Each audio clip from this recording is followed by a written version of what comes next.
What's going on, nice guys? Terry here. Man, y'all have really been blowing up my email talking about how much y'all loved last week's podcast with Chriselda Pacheco, nice guys and strippers. And y'all want to know, y'all been asking me, where can y'all get some more nice guy and stripper game talk? Well, you're in luck because a couple of weeks ago, Chriselda and I recorded a podcast talking about the most popular stripper in the world, Cardi B, and her song with Megan Thee Stallion, Wet Ass Pussy. So you asked for it, and I believe in giving nice guys what they want. So here's some more of me and Chriselda Pacheco talking about Wet Ass Pussy. Check it out. Terry here, author of Militant Nice Guy. Cardi B, Megan Thee Stallion made a song called Wet Ass Pussy. And my girl Chriselda Pacheco, her thing is dry ass pussy. The dry ass pussy epidemic. So I'm thinking to myself, if Chriselda is about the dry ass pussy epidemic, and the number one song in the country is called Wet Ass Pussy, I just have to know. I had to get her on the phone and figure out her take on that. So, with that being said, Chriselda Pacheco, what's up, girl? Hey. You doing all right? Oh, yeah. Things are good. Things are wet. At least moist on bad days. Right. Well, you heard what I had to say. I mean, look, the number one song in the country, and everybody's talking about this song, Wet Ass Pussy, and everybody's giving their take, and you're about the dry ass pussy. So, I mean, I have to hear what your take is on wet ass pussy. So let's talk about, a little bit about what dry ass pussy is, what the dry ass pussy epidemic is. And then let's tie that into, your take on wet ass pussy. So what's going on? What the hell is dry ass pussy? Well, the thing about my hashtag, I think I created it, I don't know, I think it was probably like 4 or 5 years ago now. I have to double check, but the concept behind it is, as you know, I used to be a stripper, and I was a stripper for a while. And this particular phrase came to me after something I experienced when I was living in New Orleans, and I was dancing at the Penthouse Club in New Orleans. And this one time, I went upstairs to the champagne room with this dude and his girl, right? And she and I were having a lot of fun. He wanted me to give her dances, and I was giving her dances, but he was like this kind of guy that was like down low hating on shit. You know what I mean? He was hating on it. Right. And he was jealous that she was having fun and I was giving her dances, but he wanted to. So he was like this confused guy. And as he got more and more drunk, he was like telling me, what to do, and I better listen to him, and he's the one paying me, and do I know who he is, and then do I realize how much money he has and how he could buy this whole entire block if he wanted to? He could buy all the women in the club if he wanted to. Right. That's how rich he was. And so I remember going up to him and said, you know what? I'm sure that you can, rent some of these women in the club. I said, but before you do that, you better go on to Walgreens to get a whole bunch of lube, because you can buy all the pussy you want, I said, but it's going to be dry. Wow. Yeah. So, to me, that one event, to me, symbolized what I felt was a growing, unfortunate trend amongst women, and that is, they have no reason to get wet. If they're around people who act like that as an incentive, what kind of incentive do they have? So I called it an epidemic, and I hashtag dry pussy epidemic. So that's where it's rooted from. It's right. It's from that one experience where that came out of my mouth, but it was an ideology that had been brewing the whole time anyway. You know what I'm saying? Oh, absolutely. That's it. Right. Because I remember you was telling me that story, and it was just so profound to me, because you said money don't make pussy wet. Right. And that phrase right there, money don't make pussy wet. You know. Right.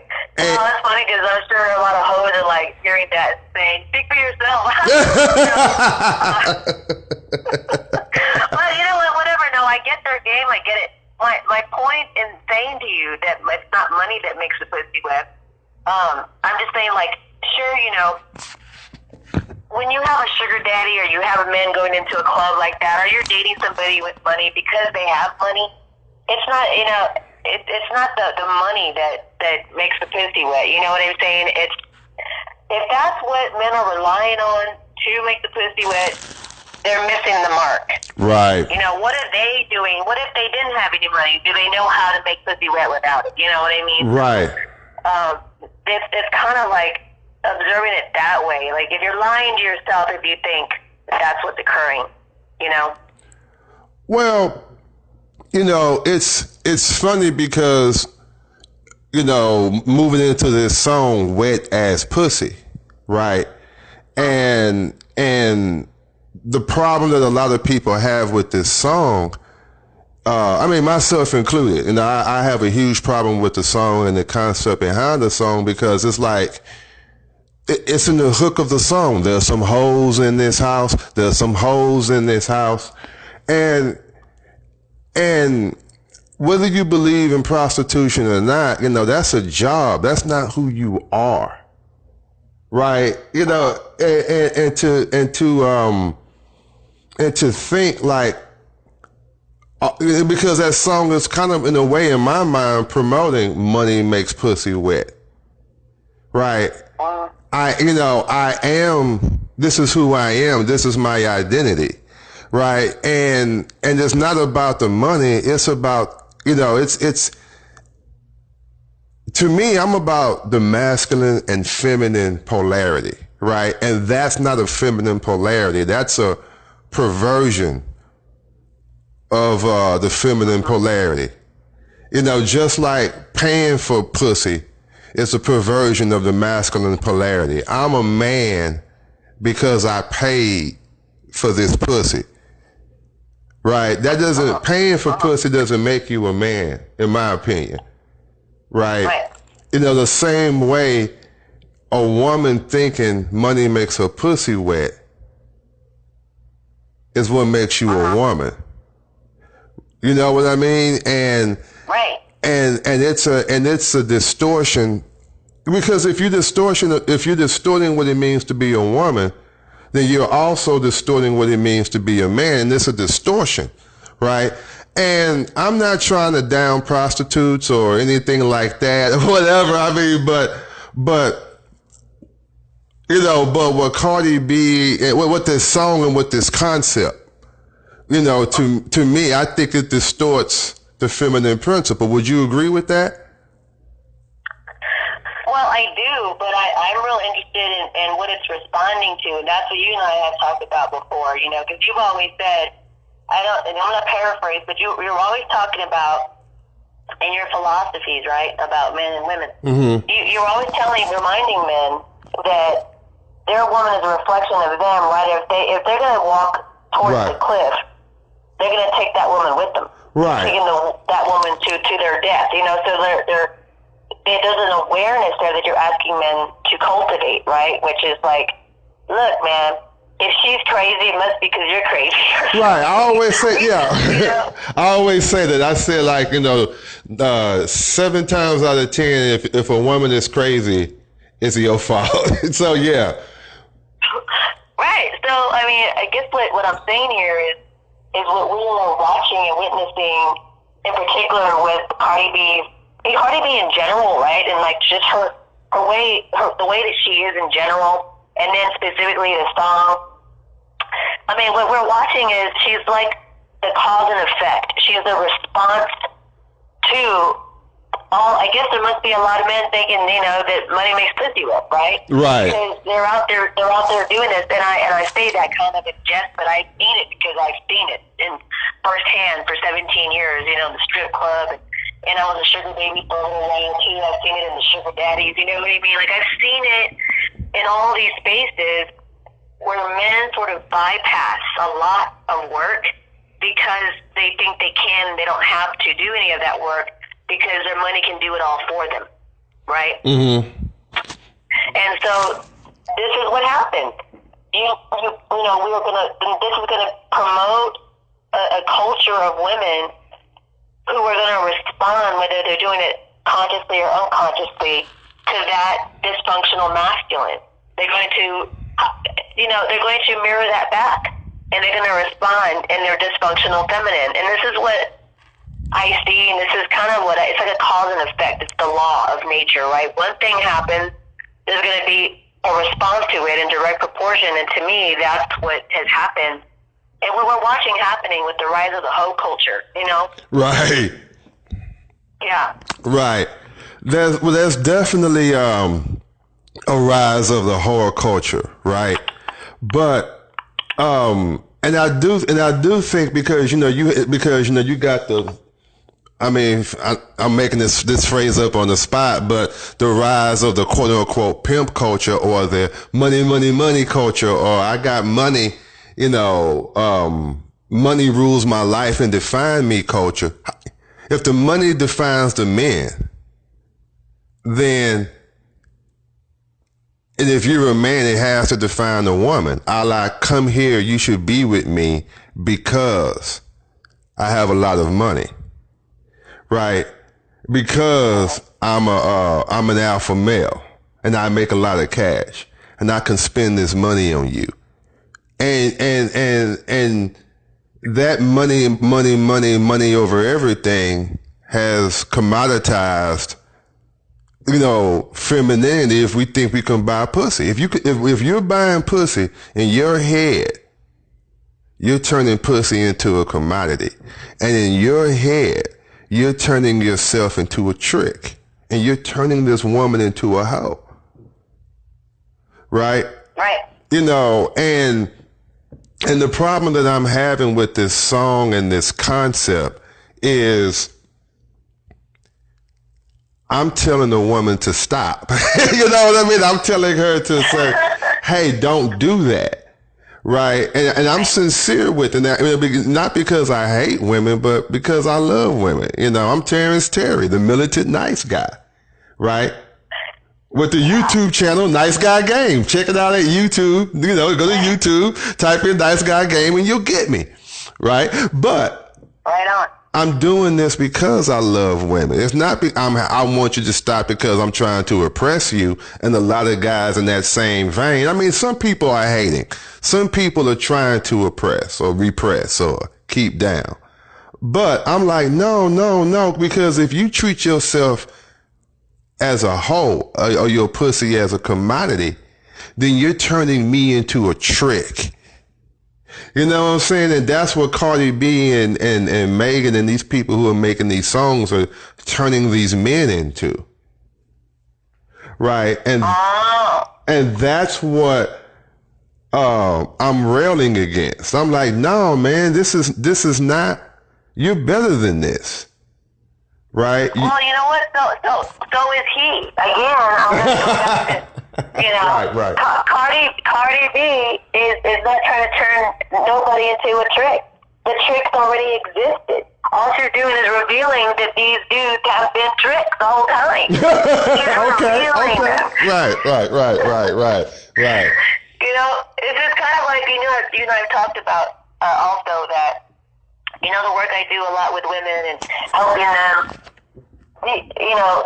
rewild or decolonize, like, away from this sort of Madonna whore split, that's in the world and shows up in all kinds of ways. I mean, you and I can talk about that more at length another time or whatever, but I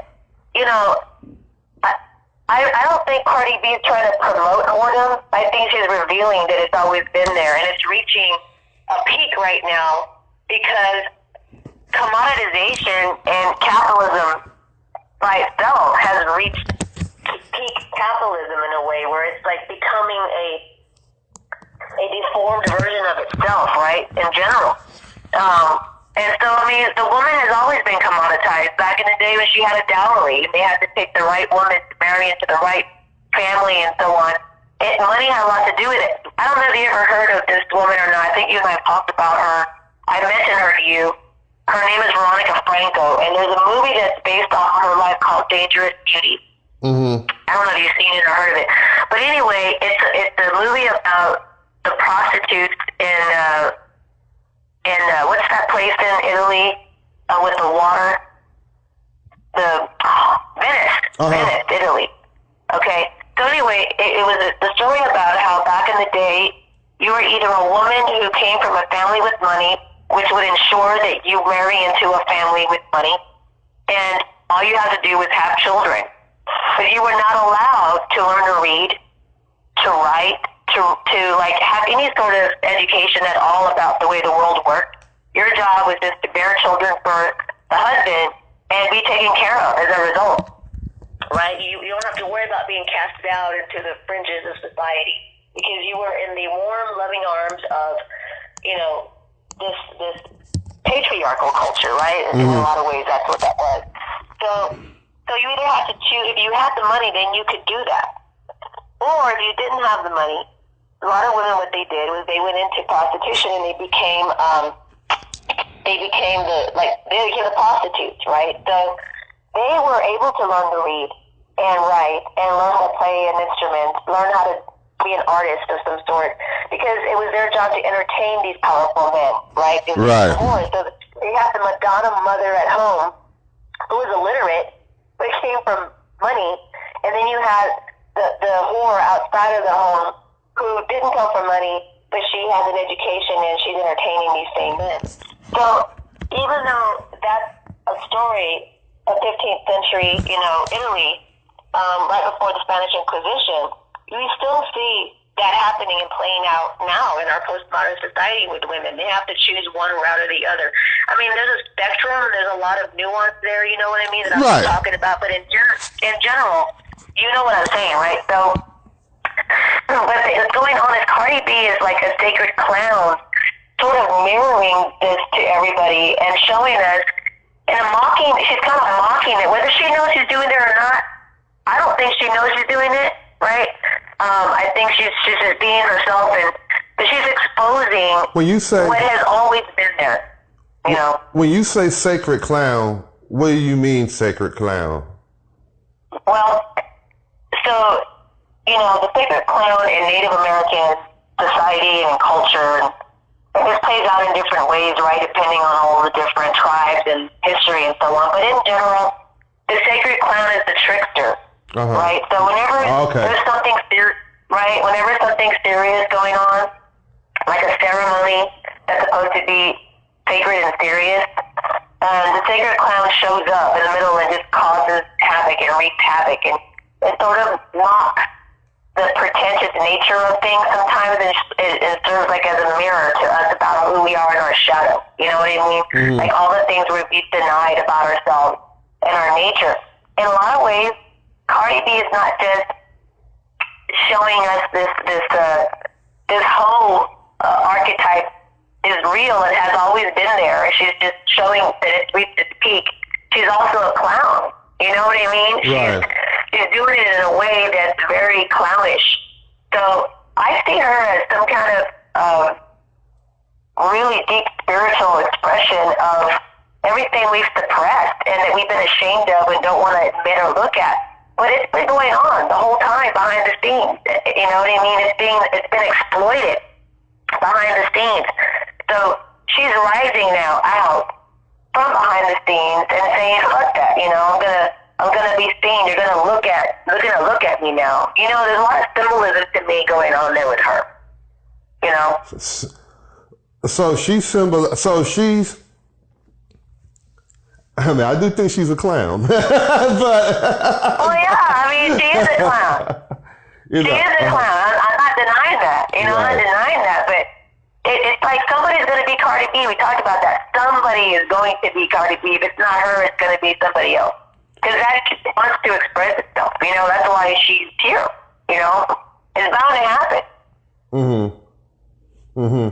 Because people say like, you know, and I don't know Cardi B as an individual, you know, but I just don't like what she represents. And I don't like, I mean, because people are like, well, Terrence, you know, in hip hop, you know, before Cardi B, you had somebody like Lil' Kim. But Lil' Kim, in regards to the culture, existed in proportion to, let's just take hip hop culture. I mean, you also had, you know, like Lauryn Hill, you also had Foxy Brown, you know, you also had, you know, Total, you know, you had like these other representations of femininity, you know, alongside that. You know what I mean? You know, you also had that, and it doesn't represent a well-rounded woman.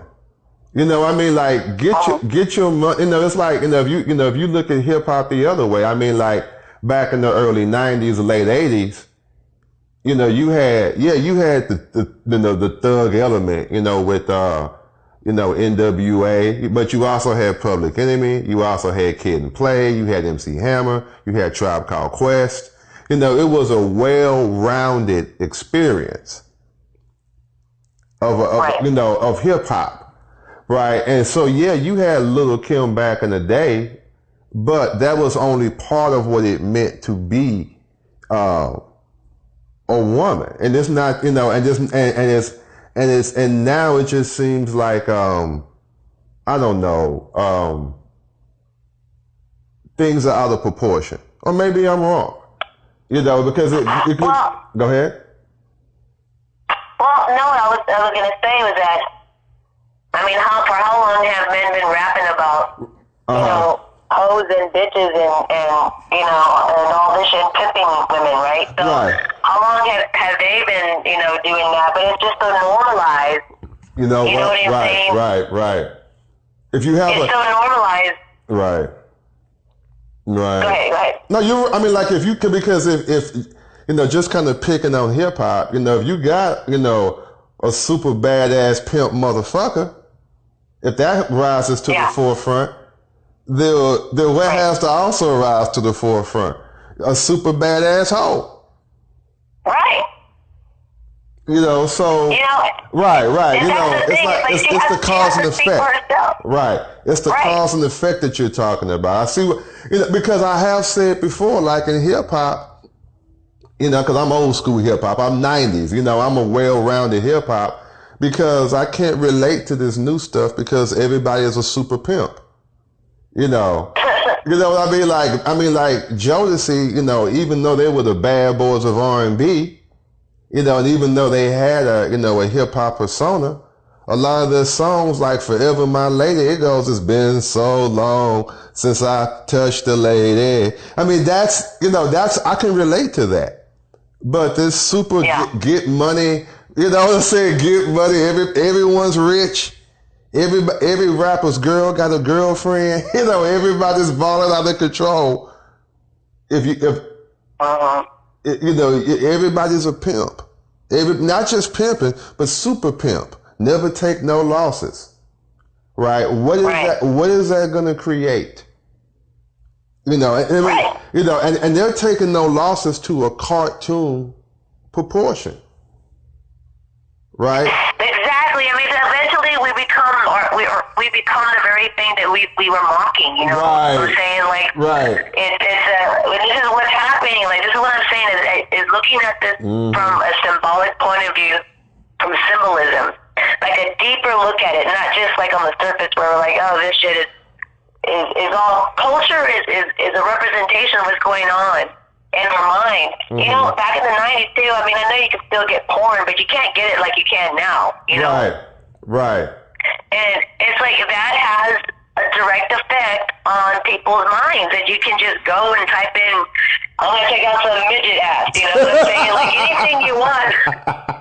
Anything you want. Right. With hair, without hair, you know, what do you want? Full-blown ass, I mean, I don't know, whatever. Whatever you want, there it is, right? So, you know, we've also talked about that too. It's kind of like, you remember you were talking to me about the how you felt about having and not having the access the way that people have access now. So eventually, if you're able to like type in, midget ass bearded woman or some shit, and it shows up, and you're able to do that whenever you want. After a while, you can't get your nut anymore. You know what I mean? So it's going to take something more extreme to get you your catharsis. And this isn't just happening in one man's mind or one person's mind. This is happening in our society. Right. And so that's going to have an impact on all of this. This is why music has changed. Art has changed.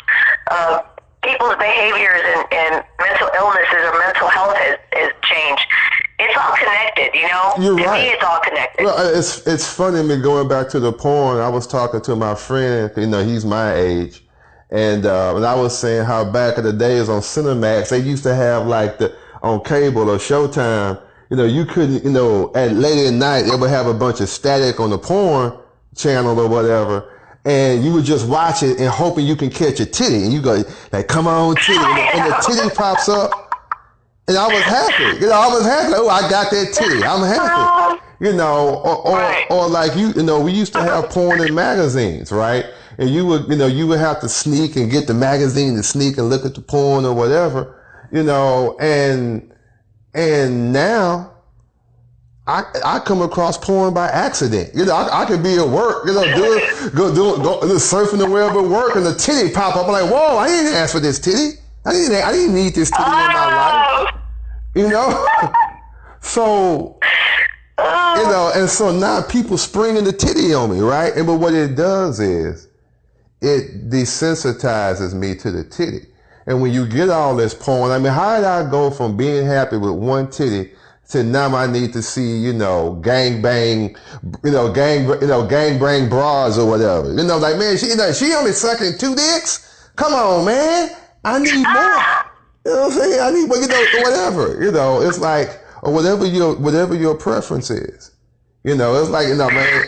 And what it does is, it, like you said, it makes you go to it makes you forget what sex is. It makes you forget what seduction is.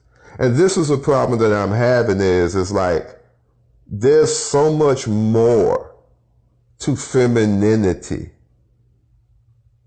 to masculinity than just money and sex, right? And pussy and money. There's so much more to that, right? And that's what, bothers me is like the money is cheapening the whole experience for both of us, and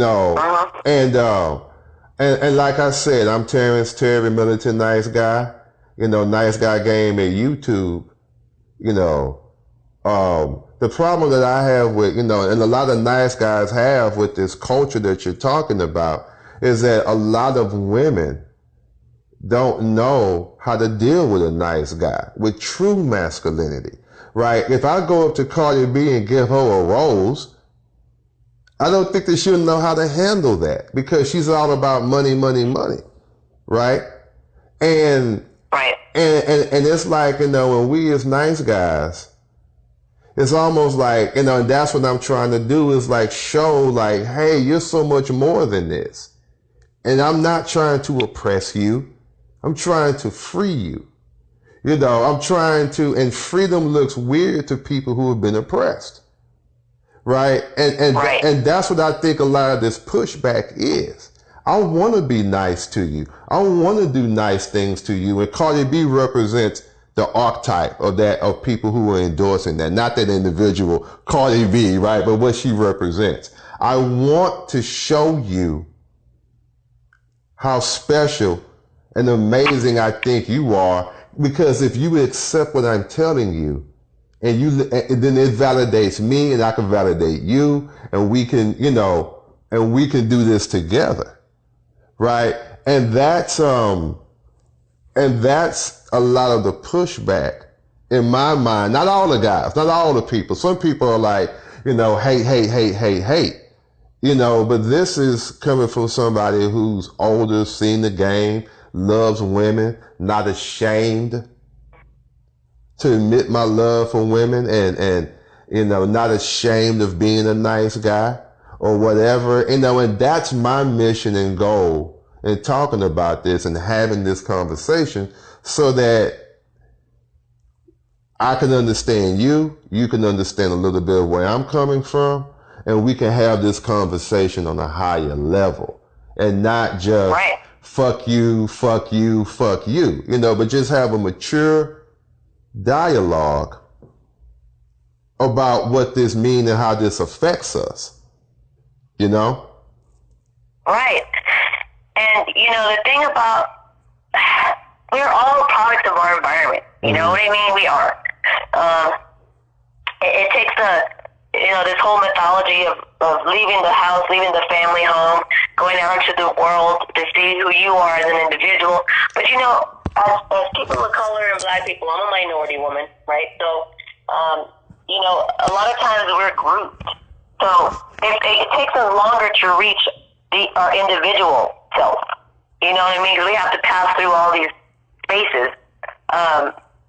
You know what I'm saying? In society, in like the psychological space.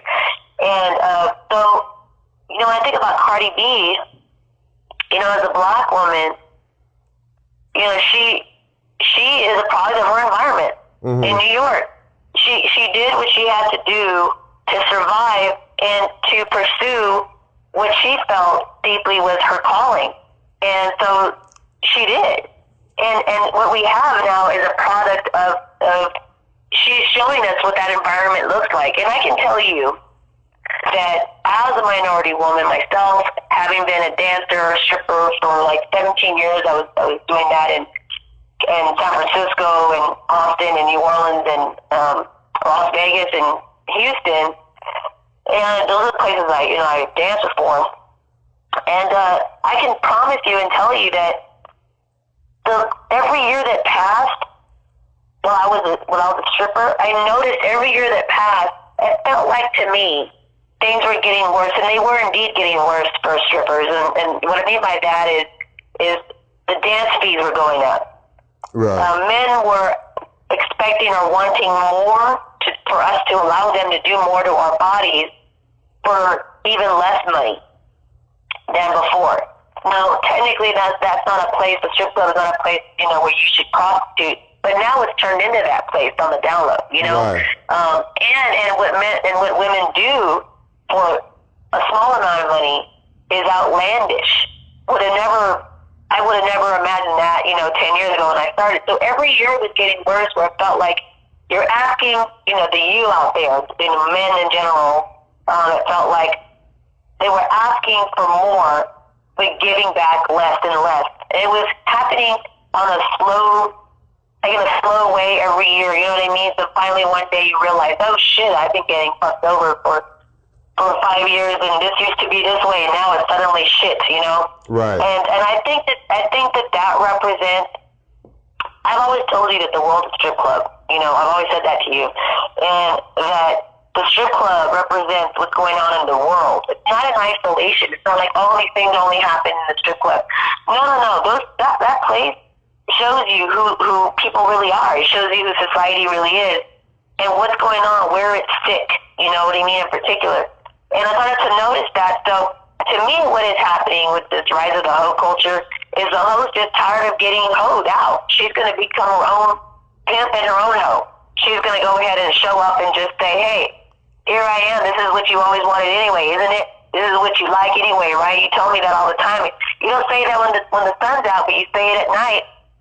Here we are now, right underneath the sun in the light of day. This is what conjured. Mm-hmm. This is what has been conjured.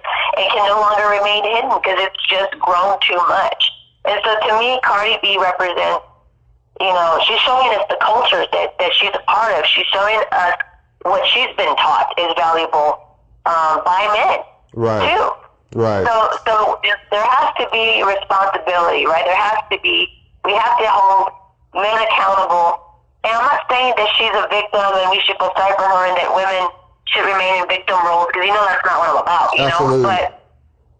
But I think that we need to look at the cause and effect, because if we just look at that in isolation at her without asking deeper questions, like you said, we're never going to understand the bigger picture here. How did we wind up here? And we need to ask those questions so we can know ourselves better. You know what I mean? So we can stop denying shit. We need to face the truth about how we all arrived here. And I'm glad that she showed up because she's forcing these conversations.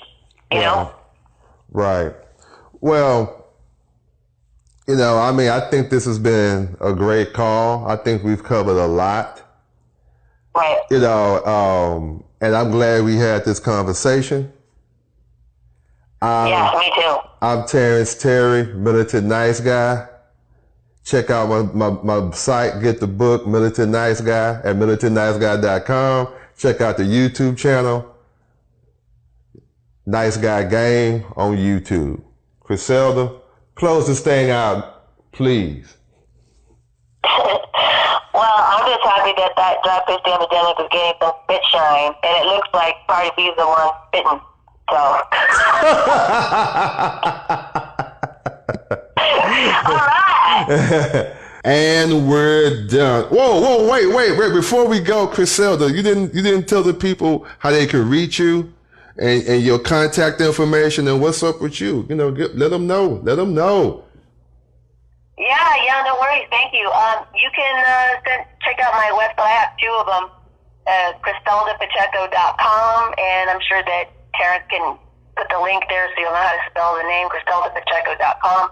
And then the other one is sexandjudgment.com. And so those two places are different but the same.